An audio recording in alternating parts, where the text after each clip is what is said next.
Hello and welcome aboard to this edition of MLB This Week. It's the MLB This Week Show. My name is Rich. Man, I'm Gary. And we're talking baseball with you every week. And Gary, the World Series, quite an entertaining series so far. Quite a bit. A lot of good pitching, some timely hitting, and not a lot of home runs, which goes back to what we've been saying, that you just got to put the bat on the ball and good things can happen. So these teams, both teams, make contact, and it's been a very entertaining World Series so far. At least that's the way I feel about it. Yeah, the Giants burst out with a Game 1 win, and I don't think anybody saw them winning Game 1 like they did. Kind of commanded the first game, but then again, you saw Kansas City come out and command the second game. So it's been an entertaining series so far. Yeah, and I really think that a lot of people felt, including myself, that once Kansas City lost so badly in that first game that may have bursted their bubble. But to their credit, they came back in Game 2 and 3 and put the squeeze on San Francisco, and it wasn't looking so good for San Francisco last night as we record this on the 26th, as they were down 4-1 against the Royals, but they did come back and came back big and took that game. So we're tied at 2 as we go to Game 5, starting in moments, but we did say 6 games, so we might be on target there if San Francisco can win the next 2. Yeah, and last night, of course, Game 4, San Francisco winning 11-4 over the Royals. And as you said, it was a closely matched game. Most of the game, you didn't know which way it was going to go. And if the Giants lost that one, I guess you could have thrown in the towel for the Giants. But now all of a sudden, it's a even series, and it comes out to a best-of-3 games now. Yes, and 2 of those games are in Kansas City. So they'll have to win another game in the hostile territory, and this is starting to have all the makings of a 7-game series. So we'll just see what happens from here. Yeah, it is. And as in most of the year with these two teams, you didn't really have that dominant player on either team, and it's really carrying over into the World Series. You can't really point to one specific player as being the go-to guy on either team. It's been a team effort on either side. Yes, the bullpen's been great for the Royals at times. Last night it let them down a little bit, but the offense has been up and down for both teams as well. It's been more of a team game than dominated by one specific player. Exactly right, Rich. And I think the Giants may have gotten it into their head a little bit that they had to score before the 5th or 6th inning, or else they weren't going to be able to come back against that bullpen, and they did last night. So maybe that'll change their thoughts, their thought patterns, and they'll be more confident about coming back in the game. But like you said, it's been a team game all series, and expect that to continue. No outstanding player so far. Yep, and last night, in Game 4, it took us 4 games into the World Series to get a disputed call, and that's pretty good. I kind of expected a little sooner to have a first call disputed in the World Series, but last night the Royals were the first team ever to dispute a call in the World Series with a replay, and they lost that dispute. It was a call at second base, and Royals ended up losing this one. And it's kind of hard to lose these disputes sometimes. The manager sort of runs out onto the field, and he's got his eye on his dugout, and he's looking for a sign from his team whether he should call for this replay or not. That's something I've been talking about all of our podcasts I think should change. Mm-hmm. I think the moment the manager steps onto the field, he should have a flag or something, and he should have to throw this flag rather than looking back at his bench in order to get the word of whether to dispute a call or not. Yeah, it's almost amazing that you know, as you say, that they get to look back. It's almost amazing that they lose an argument there. You know, that they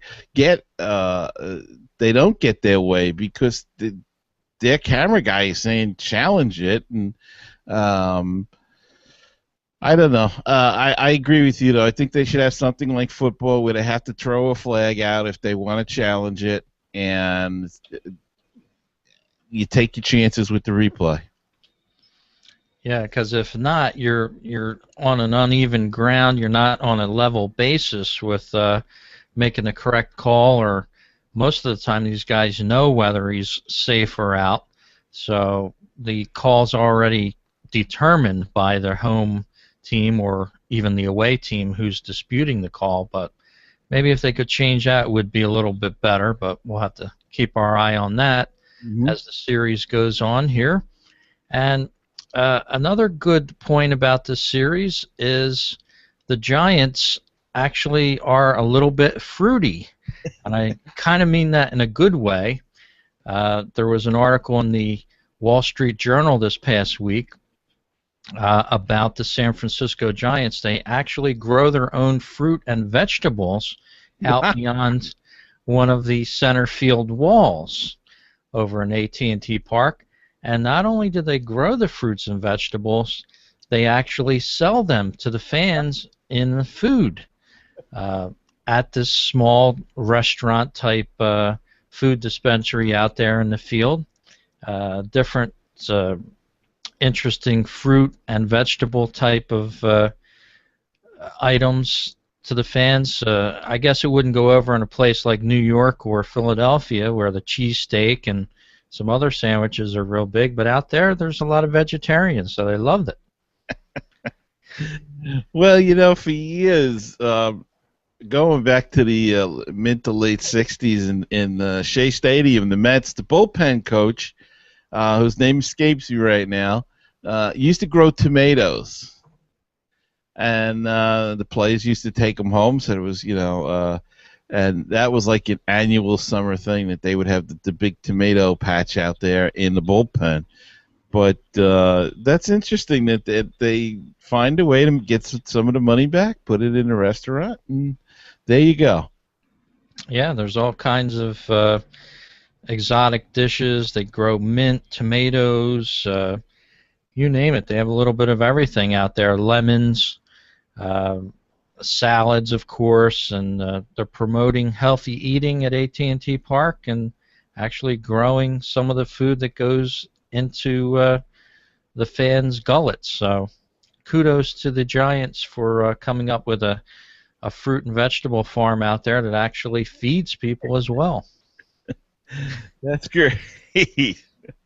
We're going to tip off our World Series talk here for a second, but you have a story sort of about a fan that was asked to leave one of the games at Kauffman Stadium for the Kansas City Royals. Well, Rich, if you know, you've been watching the games, and if I don't know if you noticed, but there's been a guy behind home plate throughout the playoffs and the World Series now with a Marlins jersey, bright orange, and a bright orange Miami Marlins visor on. And if you got the video on, you can see him there. And he's been at every game, and it turns out everybody's been saying, who is the Marlins man? And it turns out that he's a lawyer, and his name is Lawrence Levy. He's a season ticket holder to the Miami Marlins, but he loves baseball so much, and he goes to all these games, and he was reportedly asked to leave Kansas City the first two games because he did not have the proper attire on, or they did not like the idea of him standing there. I guess the orange, too, because the Giants are orange. Could have something to do with it, but he paid $8,000 to get that seat behind home plate, and the owner of the Royals apparently was very upset about him being there, and he wanted him to give it up. They offered to give him shirts. They offered to give him a suite. But to no avail, he decided he wanted to stay. And the Royals, of course, are denying the accusation that they asked him to stay, or they asked him to leave. But he's no stranger to standing out. He has been at the 27 Super Bowls and more than 200 NBA playoff games and at least 85 World Series games. And he's apparently a very well-liked guy. He's a big believer in paying it forward. On top of the regular season tickets that he has for himself and his guests, he has another set of good seats open for families coming to the game, and he will often be seen standing outside of Marlins Park before the first pitch to pass out these tickets to families as a way to give back to the community. So, this is kind of reminiscent, Rich, of, if you remember the guy in, I guess it was the 70s, the John 316 guy with the multicolored wig that somehow used to end up behind home plate and held the message. I guess it was a Bible passage. And he had that crazy multicolored wig on, and you were always seeing that guy at playoff games. But I don't think tickets were $8,000 at that time. So, yeah, gosh, that's interesting. I did not hear about this story, and it seems to be a movement. I know a few podcasts previous to this, we talked about one of the fans at Yankee Stadium asked to remove a hat during near the end of the season. An actress, I forget her name. Kate Upton. Kate Upton, yeah. The Yankees asked her to remove the other team's hat, who she happened to be dating one of the players. I'm not so sure that should go on. I mean, you pay your money for a ticket. Short of being obscene, you should be able to wear whatever you want to a baseball game. I guess they don't like the fact that you're either behind home plate in this case, or in the case of Kate Upton, she was right behind the dugout. So every time they took a shot of the Tigers dugout, there she was with her Detroit hat, because she was dating, or still dating, I believe, Justin Verlander. But it's almost reminiscent of that Seinfeld episode where what's her name? My mind just went blank. The girl. Anyway, she wears a hat that Baltimore Orioles hat to a Yankee game, and it was a whole big commotion, and she, the whole thing. But yeah, it does seem to be some sort of new trend going on here, and not necessarily a good one for Major League Baseball. No, because you're actually telling someone that they can't wear something to a game. I mean, yeah, the Marlins orange and the hat, that sort of thing, maybe it's a little bit over the top. Guys screaming for attention, for sure. Maybe if you just had a Marlins hat on, you'd be okay. But I don't know. I think Major League Baseball sets a bad precedent with this. He certainly wasn't offending anybody. And how you could tell someone they can't actually sit and watch a game because of what they have on is kind of beyond me. It's sort of discrimination. I wouldn't be surprised to see if we hear of a lawsuit coming down, especially since this gentleman's a lawyer. Well, they didn't. I mean, he didn't move, so I guess and they're saying that he didn't ask him. He didn't tell him that, but I don't know why this guy would fabricate this whole big story. But it's sort of like one of those that you get caught and then you go, "Oh no, we didn't really say that. We didn't mean that. We just suggested maybe that he put on a different hat or something." I guess they don't like the fact that it's another team and it's right behind, smack dab behind home plate, and in every shot from the pitcher's mound to the batter, this guy's in it, and he was there last night again. So I guess the Giants aren't having any problem with it because he's wearing orange, so it blends in easily. But it's clear that it says Marlins, so it's almost like he's not rooting for any team, really. Yeah, if somebody had like a Yankee or a Nike or an Adidas type shirt, well then you could almost see, well, they're not sponsoring a commercial, but here they are, Nike, a big emblazoned letters. You could almost see that possibly. Mm-hmm. So I don't know. I don't know if you can actually legislate what somebody could wear to a game, but apparently we've seen that try to take place this season for the first time that I've ever heard of that as well. They try, but they haven't been too successful. So. Yeah. Well, another story about the World Series is one that I just found today. It was on the NPR.org site, and it was about baseball's biggest sounds, capturing the best sounds of baseball. And it's almost like a science for the people in the booth. They have all kinds of microphones focused on home plate from behind the plate, and the back crack is actually what they're looking to capture. As the article reads, there's a trio of parabolic microphones arranged around home plate, and it captures that sound. So when you hear a crack of a bat with a home run, like we saw Gregor Blanco hit to lead off the second game of the World Series, that's where it's all at. There's a team that's focused just on getting the sounds of baseball. The runner going down the line, hitting the bag first before, they want to capture that sound, and quite a bit of other spots in the field. And the article is pretty interesting. It goes on to say it's all about perspective, and they're constantly following the game with sound, not so much what they see on the field, but different sounds that they're picking up. It's pretty interesting article to read if you get a chance to stop by the NPR.org site. Yeah, I got to check that out. That sounds interesting.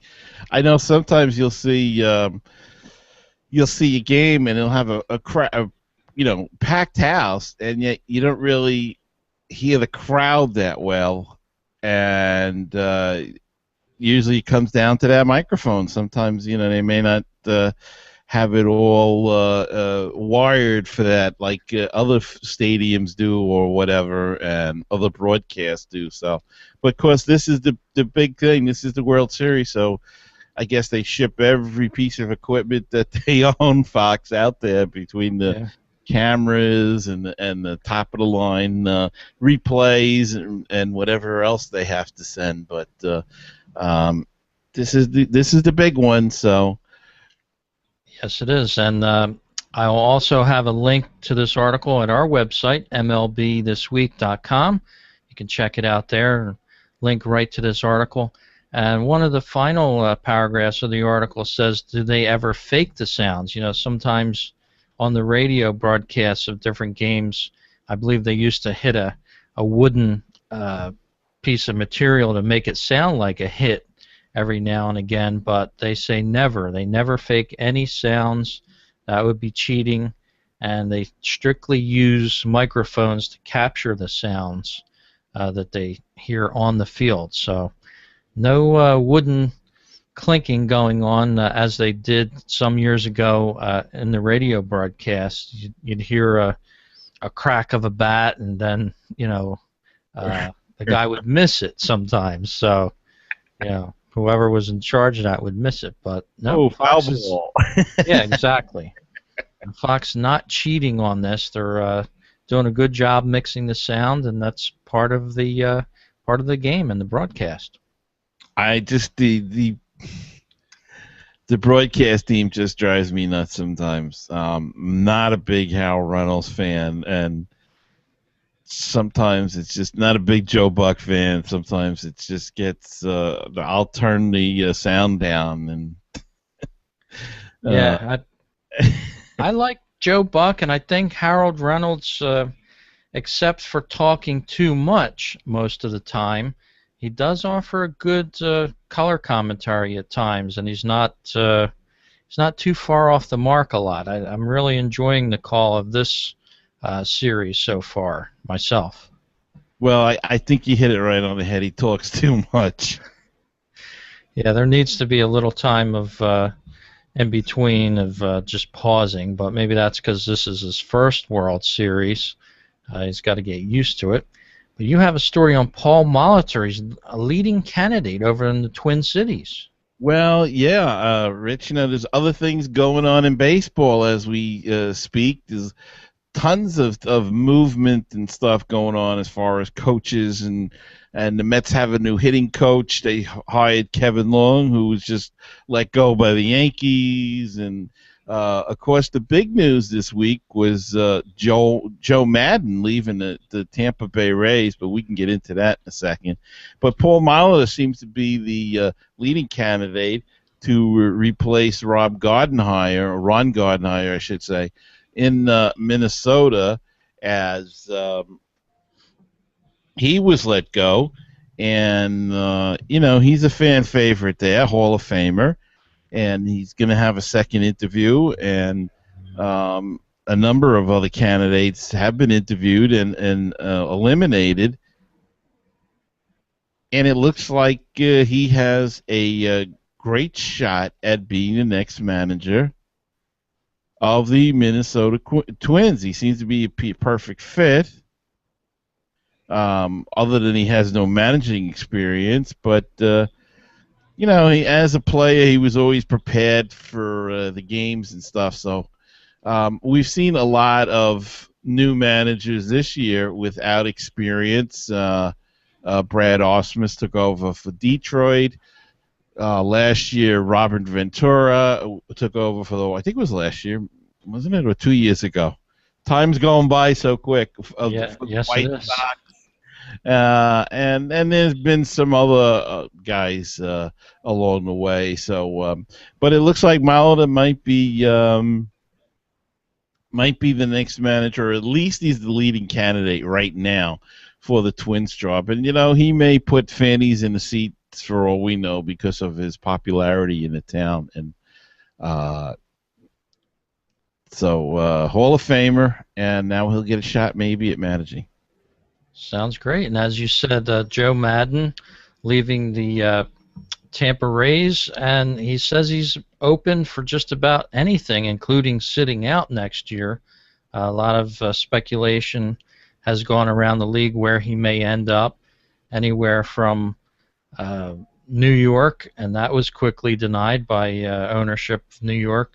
I've heard the Phillies, possibly, if they don't have a good year this year, he could be in the front running for that job, and he's probably going to be well sought after, I would imagine. Yeah, I as you say, I know all the Met fans are calling for him to get for the Mets to go after him. They're loyal to Terry Collins, and Terry Collins has another year. Personally, if I was Joe Madden, what I'd actually consider doing is taking a year off. He's not going to lose any money. He'll probably he could get a job in a second with either MLB Network or ESPN or Fox. Anybody would pick him up in a second and do kind of what Buck Showalter did, become an analyst or do some games. And then you sit back and let everybody fight over you next season or in the mid-season or whatever when managers start going. And reportedly he is looking to get $25 million for 5 years. So, your legend can only grow if you're out of the game. So it may be a good thing for him to take another job for a year. It's not going to change his style or anything like that, and come back in 2016 with a nice big juicy contract from some team that's salivating over him. And I'm sure he had a plan in mind because he opted out of his contract, and he's too smart a guy to opt out without having either another idea of a job or a job itself. But there were rumors that he might go to L.A. because the ex-general manager left Tampa and went to L.A. as their club president. They denied it as well. They said that they're sticking with Don Mattingly. but that could be this year. Yeah, that could change, as you said, in a year's time with a number of clubs. It'll be interesting to see what happens with Joe Madden, and it's interesting to see what happens with this World Series. Game 5 is about to start any minute. And any thoughts about revising our guesses for who the winner is in this series? No, I'm gonna keep. I'm gonna stick with the with the Giants, and though I may say it's shaping up for Game 7, 7-game series, but I'm gonna go in tonight.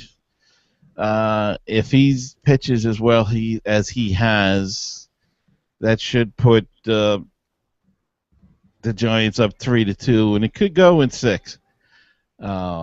Going back to Kansas City Tuesday night.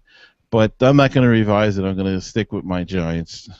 Very good. We'll have to see if that comes true. And Giants in 6, I think we were saying all along. So it's been an up and down World Series. We'll have to see if who takes this Game 5. And then by our next show, of course, we'll be recapping everything that happened in the World Series. And Gary, I wanted to let our listeners know to stop by our website, MLBThisWeek.com.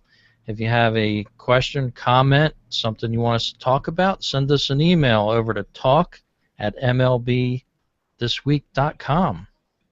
And don't forget to check out the audio of this show, as well as many other fine baseball podcasts at BaseballTalkRadio.com, the home of great baseball talk shows.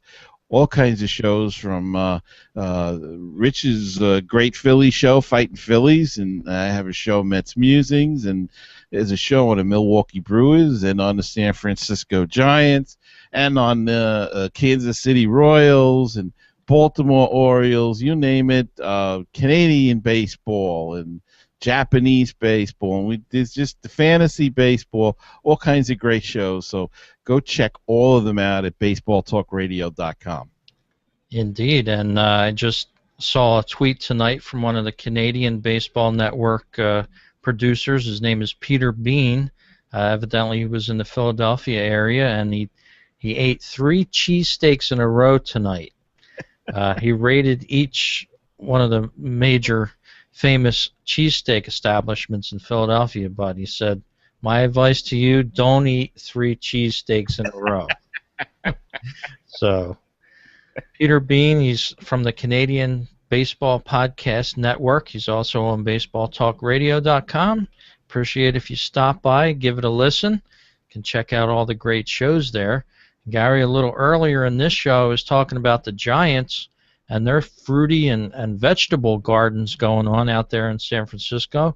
But you're also with an article here about chili. Well, yeah, it's not Mexican chili, but it's Chili Davis was hired as the hitting coach of the Boston Red Sox. He was with the Oakland A's, and he'll be coming east. And I guess the batters will be getting a taste of chili when they get to spring training in February. And it wouldn't be too bad for some chili right about now because it's getting cold up in the Northeast. It's always a good meal for the weather when it gets cooler out. So maybe chili is following Cespedes over, and the Red Sox will be keeping him. You never know. Could be, though there are still rumors that they could trade Cespedes, and we have a spot out in left field here at Citi Field that might look pretty nice with Cespedes patrolling it. So we'll see what happens there. Yeah, and we'll, of course, keep you up to date on all the trade rumors and the trade happenings in the off-season here. So stay with the podcast. We appreciate everyone listening to us. You can tune in on Stitcher Radio on the go. They have a great app there. You can listen to us on your drive to work, whether you take the train or you're driving your car.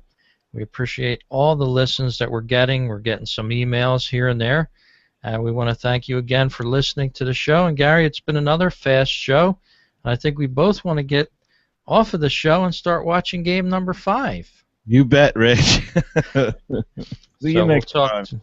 Yep, we'll talk to all our listeners in the next show, and we'll find out who the World Series winner is for the 110th World Series of 2014. Gary, you have a great week, and I'll talk to you in the next show. Okay, Rich.